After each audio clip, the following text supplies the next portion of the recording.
Alright, let's revisit some intervals real quick before we get into what all those half steps and whole steps do to us. So, the intervals, remember, is the space between two notes. It can be stacked on top of each other in harmonic intervals, or it can be melodic intervals, one note that comes after another note. So, up here we have a list of our harmonic intervals. Unison is when the notes are the same. Second is from one note to the very next note in the staff, either the next line or the next space immediately above. Third is from one line to another line, or one space to another space. Fourth is from one note, if you count up four, so we have C, then D, then E, then F. Okay? So one more than a third, another way to put it. Fifth is up two lines, or up two spaces from the note that you're starting on. Okay? Sixth, once again, if you think counting through, C, D, E, F, G, A. That will get you to 6 notes. Seventh is from one note to the seventh note of the scale, if you're thinking of it in terms of major scales. And then we have an octave. So, take a moment. I encourage you to pause the video and go through and try to name some of these intervals on your own, harmonic and melodic.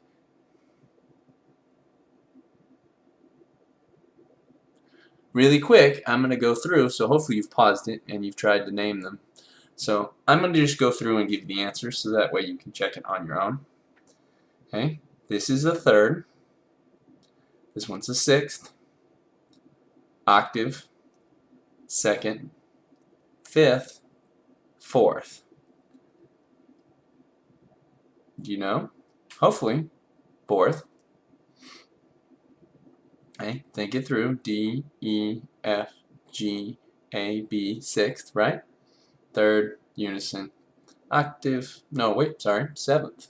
That's what I get for trying to go too fast. And then octave. Okay, what about these? First of all, what note would this be letter name-wise?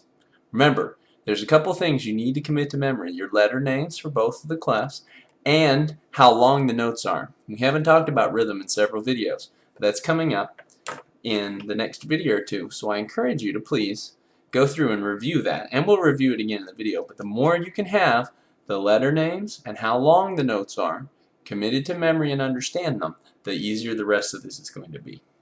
Now, the tricky thing here is that, and we had it here as well, you still have to go from bottom to top.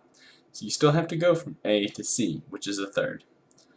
Still a third, second, sixth, octave, unison. So hopefully that makes sense to you, the basic intervals. So now, let's talk about major and perfect intervals. Because we know that we have half steps and whole steps at different spaces because of our sharps and flats. So, an interval that is a certain type of interval will be called perfect. And these are the intervals that have to do with ratios of how things vibrate. So it's an ancient Greek philosophy math thing. So if you're curious about that, look up guys like Pythagoras and music, and you'll get all the information you could ever want when it comes to why they're called perfect. But there are technically 4 perfect intervals. Unisons and octaves are the same letter names. Okay. Then we have perfect fifths. That a fifth is perfect if it's naturally from the first note to the fifth note of a scale, a major scale, just like we talked about in the last video, whole steps to half steps. So for instance, C to G. And if you look here, and I love this that the Make Music people have done, they go ahead and tell you how much space it is for each one of these intervals. So a perfect unison is, of course, unison. A perfect octave is 6 whole steps. Okay? The perfect fifth is 3.5 whole steps, from C to D, whole step, D to E, whole step, E to F, half step, just like we have in our scale, whole step, half step, and then F to G for that last whole step. And then a perfect fourth, which is 2.5 whole steps. The trick to recognizing these perfect intervals is being able to recognize how a scale works. So the better you can understand major scales, the easier it is to understand perfect intervals. So we have our perfect intervals, but then we also have major intervals. And these are the intervals that naturally occur from the first note to the scale to all the other notes that we haven't talked about. So a major second is the space between the first note of major scale and the second note of a major scale.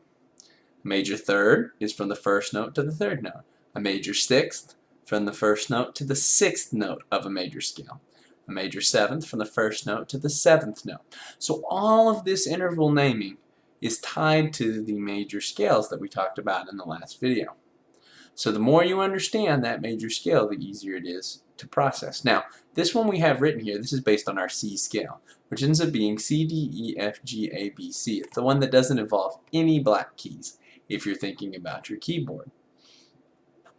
And if you don't have the keyboard cheat sheet, then feel free to go ahead and grab that from the comments of the last video. Okay, so we have two kinds of intervals that have to do with major scales. Perfect intervals, named so because of the way strings vibrate and tradition, and major intervals because of the major scale that those are the intervals naturally found. Okay, so when we're thinking about these, because I'm very familiar with my scales, it's very easy for me to notice them. But you may have to refer to the cheat sheet of the space in between the intervals to get it, and that's okay. Let me, if I scoot it up just enough so you can still see that at the top of the screen. So, from G to B, major third. Because if we started on the G scale and we went up, we would end up with B as our third note. Or, if you want to think about it in terms of whole steps, it's two whole steps. G to A is a whole step, A to B is a whole step. Okay, perfect fifth. 3.5 whole steps. D to E is a whole step, E to F is a half step, F to G is a whole step, G to A is a whole step. So, do you understand the two different ways of thinking about it? Because if you know your E flat scale, which we talked about in the last video actually, E flat to F is a whole step, F to G is a whole step, G to A flat is the half step. That's the adjusted note. And it occurs to me that perhaps I need to link in the comments below, so I will, a scale sheet of the different scales. A major second, major third, major sixth, all applying to these rules right here. So if you were to look at this, starting on C, we have C and E there. What kind of interval is that?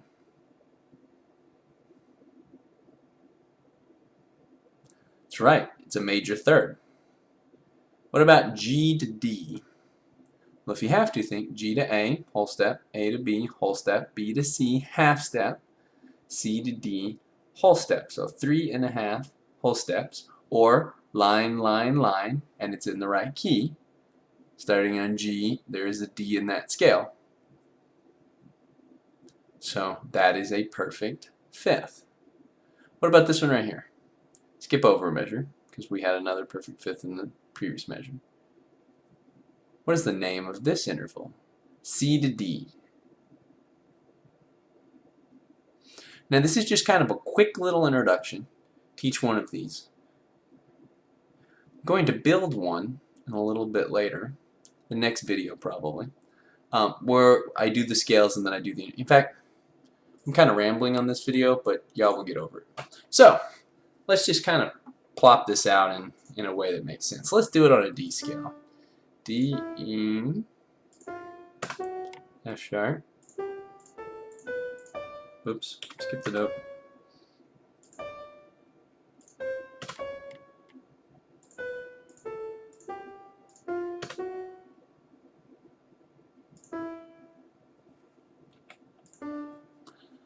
So there we have a major scale starting on D.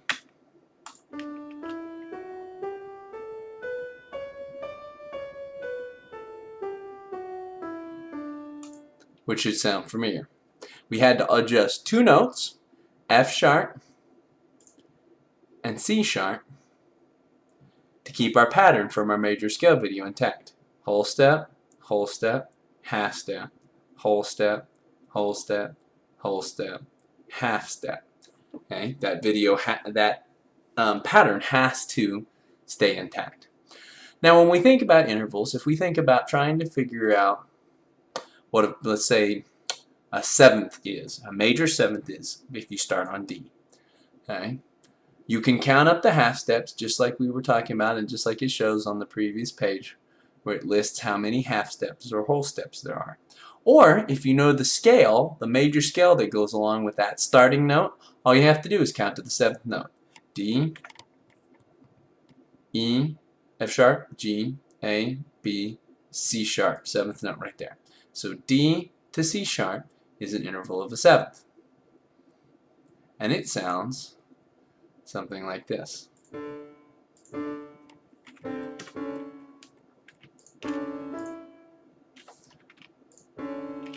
It's a very clashy interval sound. What about the interval of a perfect fifth? Where would that go if this is our D starting spot? Remember, fifths are skip a line, go to the next line, or skip a space, go to the next space. So skip that space, go to the next one. That would be A. And it's a much more pleasant sounding interval. What about perfect fourth? Let's go up. Whoop, I don't want to do that. Let's go up and place one right here. What would a perfect fourth sound like? So let's just listen to just that note by itself. Oops.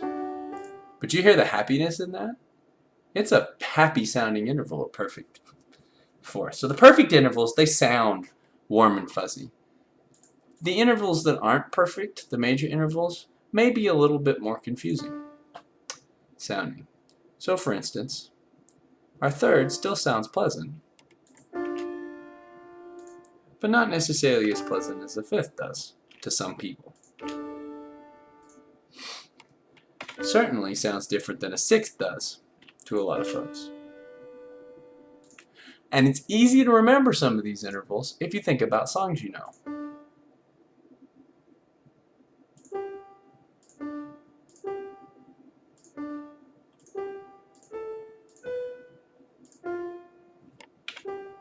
So let's see if this sounds familiar to anybody.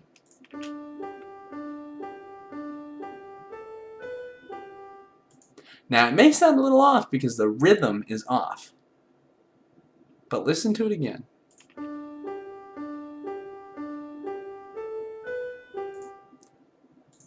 Does anybody recognize the tune? What about if I just do that? Oh, I don't want to put the rest there.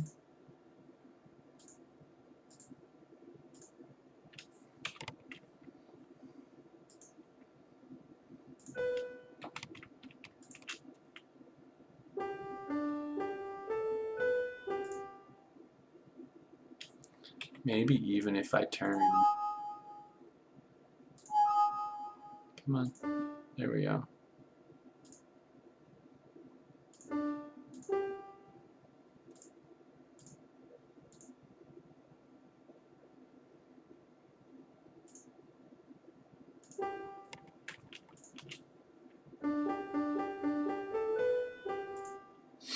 Okay? So, intervals can be melodic or harmonic, and it changes the way they sound. And the more you know and can put together your major scales, the easier it is to tell whether the interval is a perfect interval, perfect fourth, perfect fifth, perfect octave, major second, major third, or major sixth or major seventh, the identification between them.